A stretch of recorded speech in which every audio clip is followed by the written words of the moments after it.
facilitate everyone's learning and cognition of daily smart BMS. Then, we have made a series of instructional videos of the software protection board and accessories. Okay, let's take a look at our video catalog. If you have friends who need related videos, you can find the corresponding service staff to get our teaching videos. What we are going to talk about today is a connection tutorial about our mobile Bluetooth app. Let's first pass a short video to get a preliminary understanding of our Bluetooth module connection.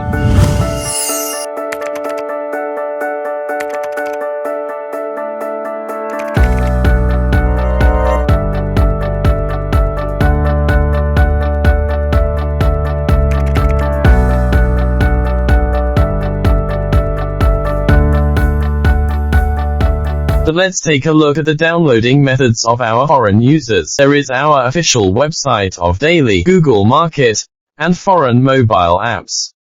Apple App Store. Let's first take a look at our Daily official website. First, we enter our Daily website. On this website, www.daily.cn.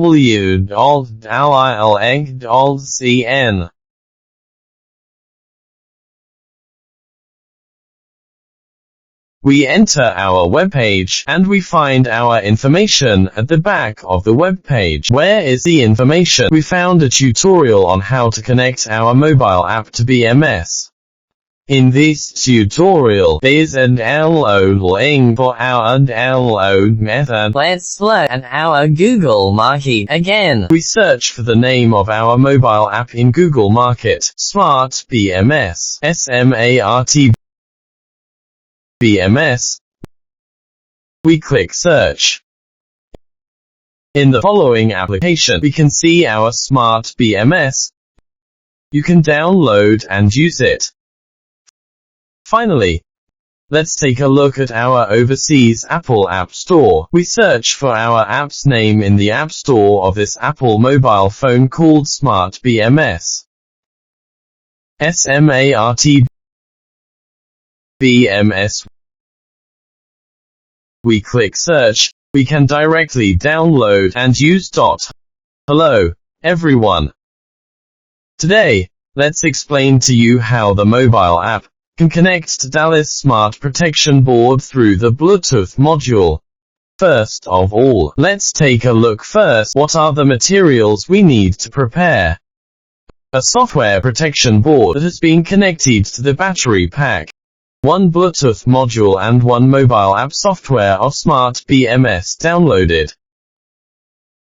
1. In the first step, we can activate the protection board by charging, or an activation button on the battery board. Okay, everyone can take a look. Now the protection board is activated. The second step is to give our Bluetooth module plug in the protection board. We can find the corresponding Bluetooth check according to a logo on our protection board, which is composed of 6 pins. Right next to the battery board, we must look for the Bluetooth interface. This Bluetooth module must not be plugged in the wrong way. If it is plugged in the wrong way, then we plug the Bluetooth module into the protection board. Now, the connection is complete. In the third step, we take the demonstration of the Android system as an example. The same is true for the Apple system. First, we need to turn on our location information and Bluetooth. Open the location information, then we open our mobile app, Smart BMS. Our app can support multiple languages, including Chinese, English, Russian, and German. App will automatically recognize the system language of your phone. Then, we can see our Bluetooth module. We click Connect. Let's take a look. The connection is successful. Now let's take a look at our first main page. The main page is a state of our real-time display. The first one is the SoC of our remaining power. The remaining power is 80%. There are also total voltage and real-time current, as well as our charge and discharge MOS switch, and a switch for whether our balance is turned on. The following are the highest voltage, lowest voltage, and the average voltage of our battery. There is also a pressure difference, including several cycles, and then one of our alarms, and several fault messages. And the next one is the temperature on our side. It is a real-time display of a temperature. Here, how many strings are there in our battery?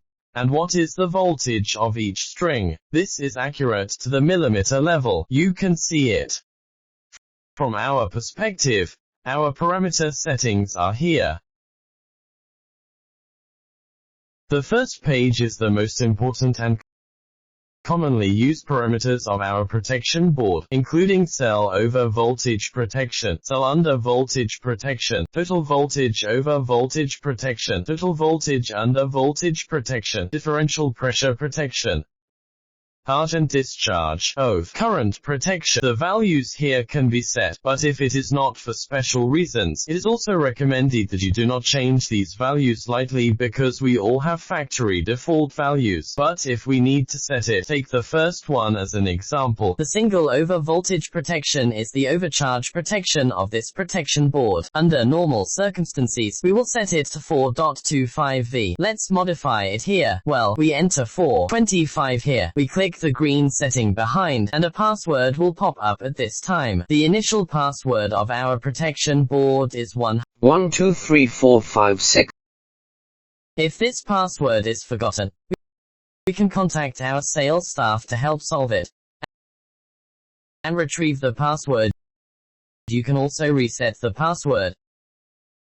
Let's take a look, and then the parameters of the machine in front of the body have changed to 4.25V. Indicating that we have the setting is successful, including over discharge protection. We can also set it to 0.8. Click Settings. When the previous machine parameter becomes 2.8V, it means that we have succeeded. Then we look at our second page. The second page is a feature of our battery cell. The first is that the type of battery is ternary lithium, lithium iron phosphate, or lithium titanate. We can click on the setting, and the second one is the rated capacity, which I mentioned to you earlier, is the software protection board on the battery pack. The first thing it needs to do is to first set the capacity of the battery pack. Right here, if your battery pack is 30R, you need to enter a 30R. Click to set it here. Only if you set it here, and then display the real-time status, the percentage of its remaining power is accurate. Then the following is a sleep waiting time, and a manually set power ratio of the SoC. And then let's talk about it here. Let's extend it a bit. In other words, why was the battery display inaccurate when it was first installed? First of all, when you are fully charged for the first time, the protection board will be automatically calibrated to your 100% power level, and then the following will be used according to your one. Then this percentage of remaining power will become accurate. The following is a balanced turn-on voltage, and a balanced turn-on voltage difference. Let's look at the third interface. The third interface is the setting of the acquisition board. Here is the interface used by our R&D staff. Don't bother to set it up or worry about it. What about the fourth interface? It is temperature protection on our side, and it is also very important here. There are charging high temperature protection, charging low temperature protection, and discharging high temperature protection, discharge low temperature protection, differential pressure protection, and temperature protection of the power tube. You can set it up. The value you see now is the default value for our side. Is a factory preset value on our side. Then we look at the last interface. The last interface is called charge and discharge control. Here, we can just turn on and off the charge switch and the discharge switch. Then, what about restarting the system, resetting the current to 0, and resetting the password? Like these functions, everyone can go see and learn.